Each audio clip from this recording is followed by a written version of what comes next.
Hi everyone, আজকে আবারও share করব what I it in a day. 14 KG ওজন কমেছে। কি খেয়ে কমেছে চলো তাই তোমাদেরকে আজকে বলি। সকালে আজকে আমি নিয়েছিলাম ফ্যাট কাটার ড্রিঙ্ক, আর তারপরে আজকের ব্রেকফাস্টে নিয়েছিলাম দই ওটসটাকে একটু ফ্রাইং প্যানে এদিক ওদিক ফ্রাই করে নিচ্ছি। 1 থেকে 2 মিনিট ফ্রাই করলেই হবে। 14 কেজি ওয়েট লস করেছি বস, একটু তো আমাকে এখনও মেনটেন করে চলতে হবে। এখনও কিন্তু আমি প্রপার মেনটেনেই থাকি। এরপর নিয়ে নিয়েছি দই, বাড়িতে পাতা টক দই। আমার বাড়িতে পাতা টক দই খেতে খুব ভালো লাগে।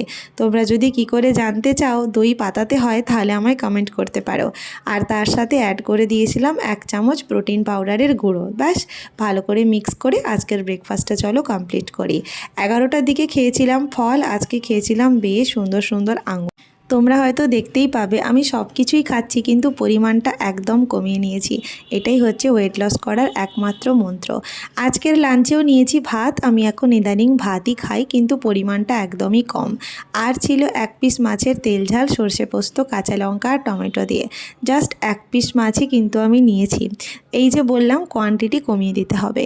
এরপরে নিয়েছিলাম পটল। আজকে বানিয়েছিলাম পটলের দোরমা। 3 পিস পটল নিয়ে নিয়েছি, এতে কিন্তু একেবারেই আলু নেই। ব্যাস, দুপুরের লাঞ্চটা এই দিয়েই কমপ্লিট করেছি। সন্ধ্যাবেলাও আসার পর 2 কাপ চা 3টে বিস্কুট নিয়ে বসে পড়েছি। একটা হচ্ছে চিনি দেওয়া আর একটা হচ্ছে চিনি ছাড়া। এই কাপটা হচ্ছে চিনি ছাড়া আর এই কাপটা হচ্ছে চিনি দেওয়া। চিনি ছাড়া দুধ চা খাচ্ছিলাম আর সাথে দেখছিলাম আইপিএল। রাতের ডিনারে আজকে করেছি সবজি দিয়ে ডাল, ওখানে আছে অল্প একটু স্যালাড, এদিকে একটু মাছ আর 2 পিস রুটি। ব্যাস, আবার রাত্রিবেলা ডিটক্স ওয়াটার খেয়ে আজকের পুরো দিনের খাবারটা কমপ্লিট করলাম। জানিও কেমন লাগলো।